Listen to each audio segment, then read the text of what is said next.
SIMO PMC in this reference.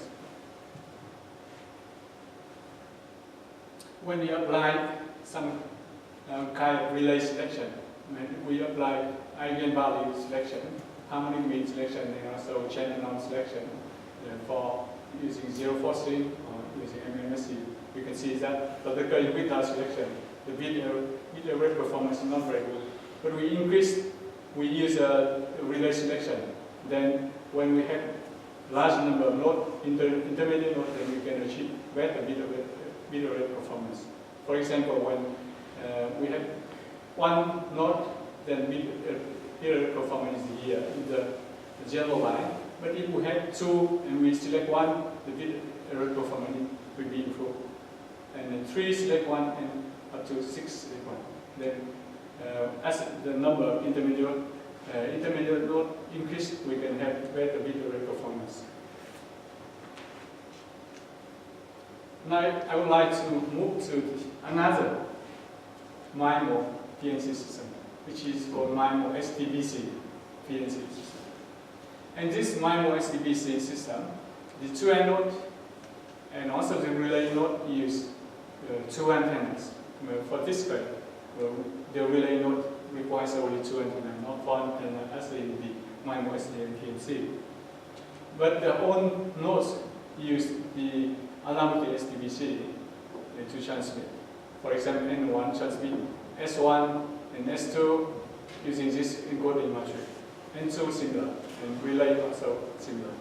And the network also requires only 2 phases. One is the multiple access phase, and the other is the broadcast phase.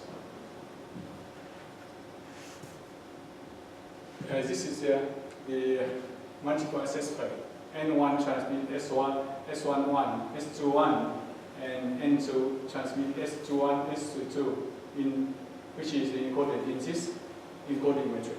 In this encoding matrix, it is the first time slot, this is the second time slot, this is first antenna, this is second antenna. So we have the receive, the transmit signal over 2 transmit antenna and 2 time slots. And then the receive signal as a relay at the first antenna relay in first time slot, in the second time slot, in the second antenna first time slot, and in the second time slot will be given by these 4 equations. But we can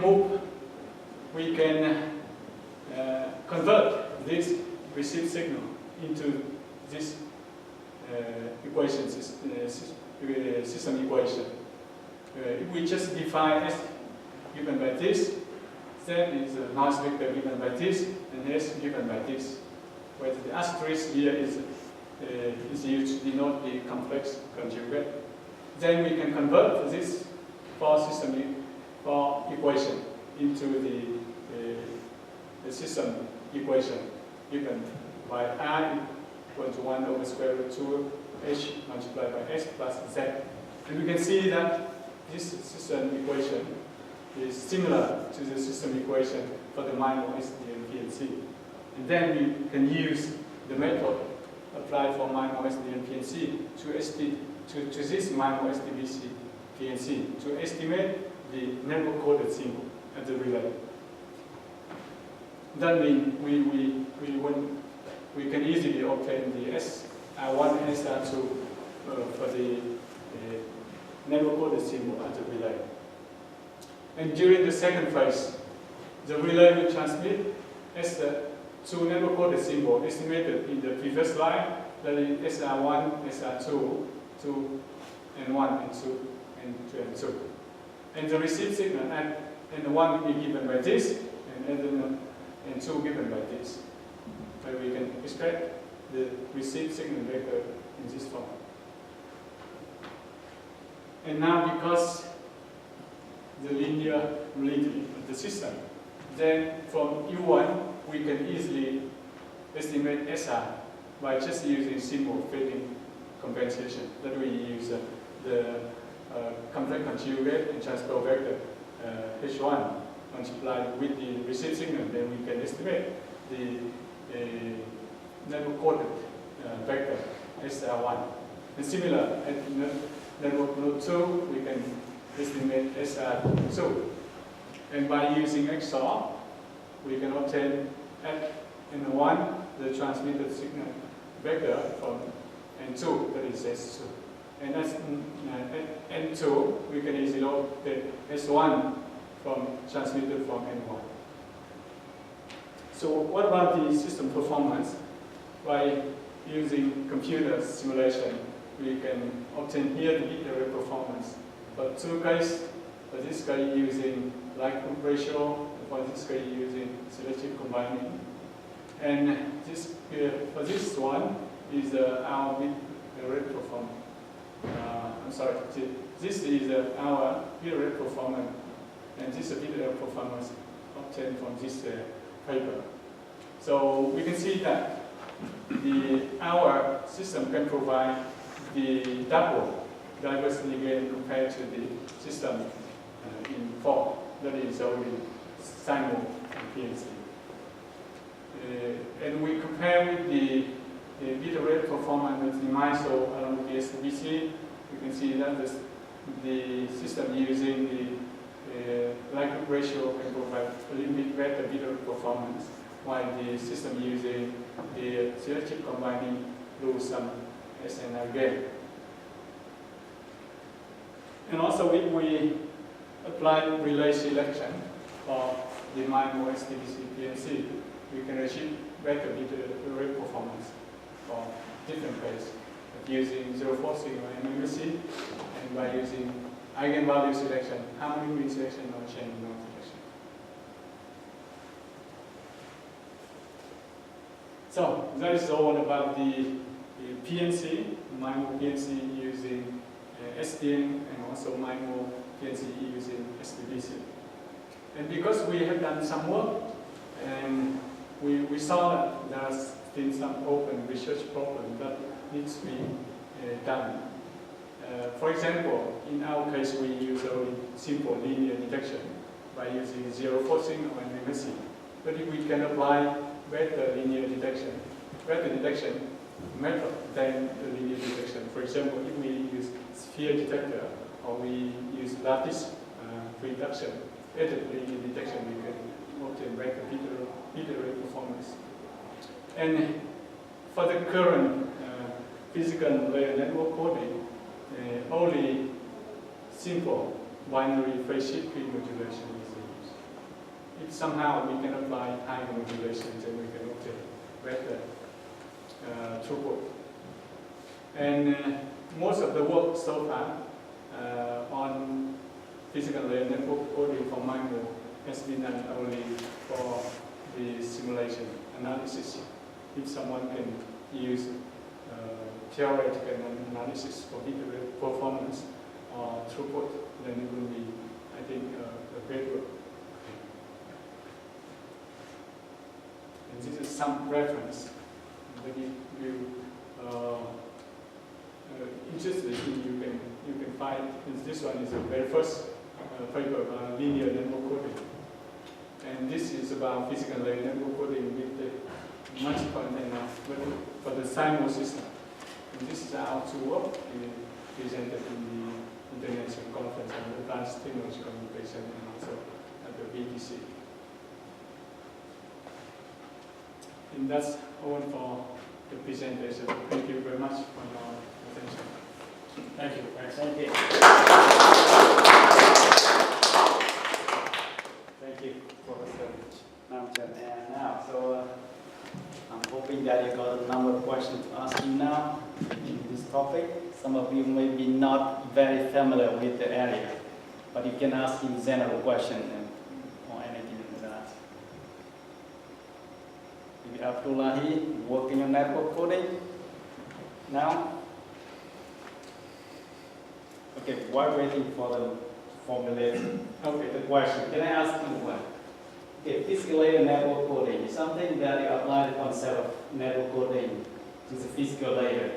And now people talking a lot about the physical layer security. Can we apply this concept of physical layer network coding for security purpose? Have you given any thought about that? Have you given thought? Yes, I think it's very interesting equations. Yeah.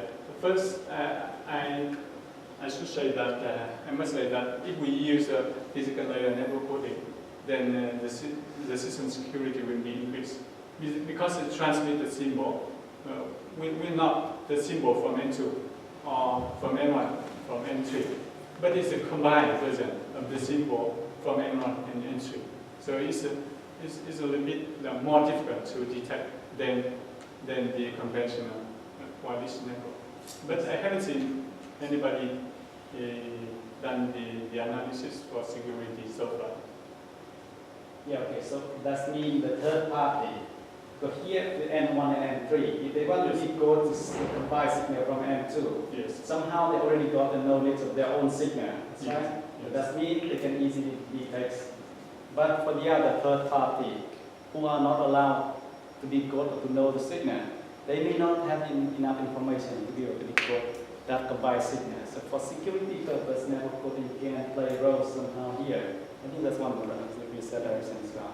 So Tuan, you have any thought about that? Because you can do some work, ongoing work on that. Yeah, I think we can try to design, instead of using solve combination, we can try to use randomly Yes. encoding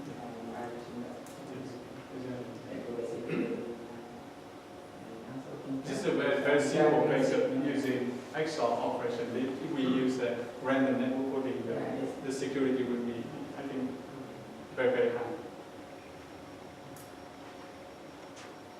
Yeah. Yes. Do you have any comments on application of network coding or beamcoding? Yes, I haven't mentioned here, but there is a paper that they already designed the decoding for the network coding, for physical network coding. But as I mentioned before, in order to do the net decoding, then we need to know the channel knowledge. We need the feedback of the channel, state information. I think Tuan is working on some of you've got a lot of work on cognitive beamforming, isn't it? That's a beamforming concept for cognitive radio, where cognitive radio is a thing that you need to have the secondary user who doesn't have the license to use the frequency, but somehow still want to use that. Normally that you got the lowest priority to be able to do that, because the priority need to be given to the main guy. But the concept is a little bit different. What is cognitive beamforming? Maybe if you can talk us through the idea, we can maybe relate to some of the work you have, Professor Chen just done here. Okay, so maybe cognitive beamforming is, we can talk about that later. So, any further question, anything? And some, we got some students here actually, master level students, they interested in knowing about the area, but maybe just beginning for them. So, hope that you can learn some topic later. After the energy constraints required for the network coding? Yeah, for this network, we just assume that on the network node to transmit at the same energy.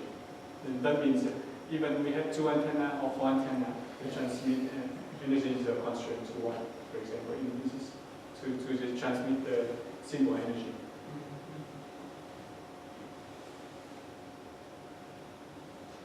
Okay, so may I conclude? I have one. Oh, yes, okay, that's great. Go So ahead. now in your system model, if we have multiple relays, not only one relay, so for example, I have 3 relays. Okay, and one software to transmit 2 packets to the destination, and 3 relays can make 3 combinations and forward the message to the destination.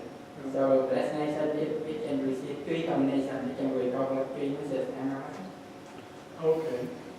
Because we have 3 equations and we can solve the system equation, we can find the 3 messages. So what happens if one relay can send 1 combination to the destination?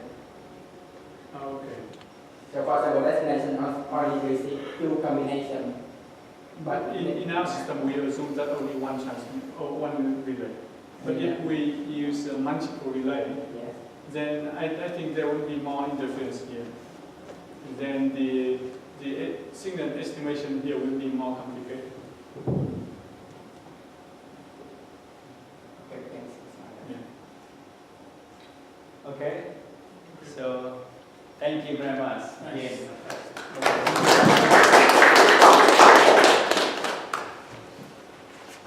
Thank you for coming.